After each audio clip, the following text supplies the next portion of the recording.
नमस्कार दोस्तों। तो मैं आज आपको होली के बारे में एक दिलचस्प कहानी सुनाने वाली हूँ।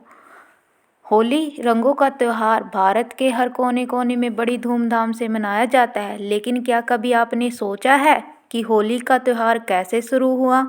इसका एक बहुत ही दिलचस्प और पुराना इतिहास है, जिसको सुनकर आपको इस त्योहार के महत्व के बारे में गहराई से पता चल जाएगा। यह कहानी हमें सीख सिखाती है, अगर हमारे मन में विश्वास हो तो संसार की हर चीज़ में हमें भगवान दिखाई देंगे।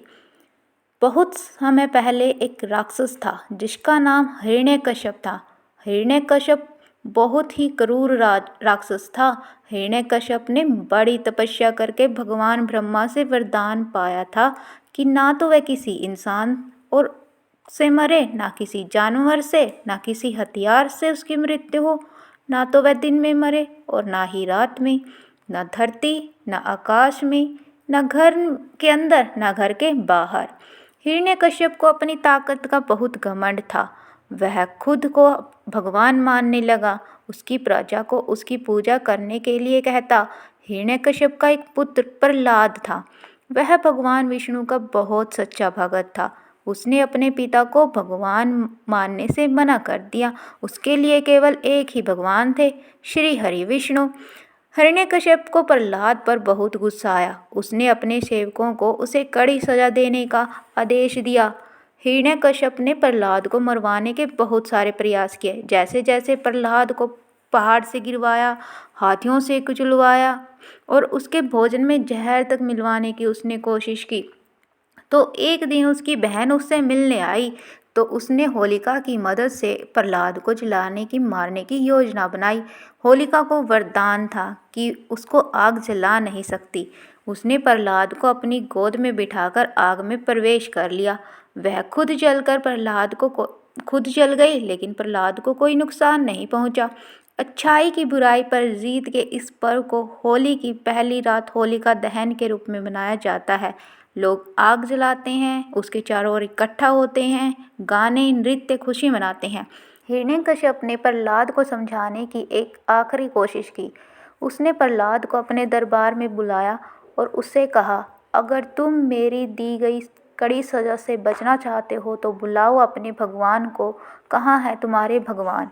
प्रहलाद ने जवाब दिया, मेरे भगवान तो इस संसार की हर चीज़ में है। हिरण्यकश्यप ने एक खंभे की तरफ इशारा करते हुए कहा कि क्या तुम्हारे भगवान इस खंभे में है?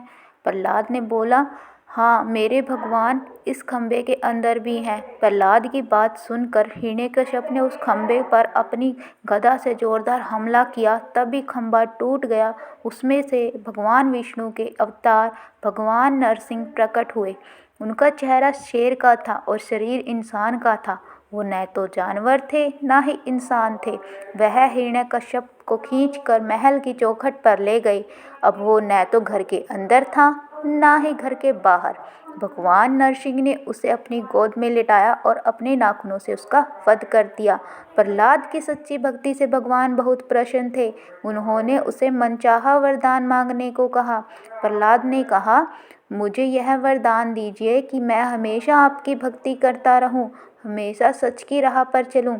भगवान ने उसे यही आशीर्वाद दिया। प्रहलाद बड़े होकर राजा बने और उन्होंने भगवान की भक्ति करते हुए अपनी सभी कर्तव्यों का पालन किया। यह होली की कहानी हमें दो सीख देती है।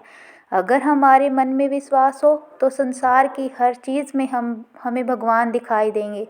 और दूसरी बात, यह हमें यह सिखाती है, हमारे सामने चाहे कितनी भी मुश्किल आ जाए, हमें भी प्रहलाद की तरह हमेशा सच और सही का साथ देना चाहिए। इस तरह की रोमांचक कहानियों और कथाओं से जुड़े रहने के लिए हमारे चैनल को लाइक, सब्सक्राइब और कमेंट में यह बात ना बताना भूलें कि आपको यह कहानी कैसी लगी।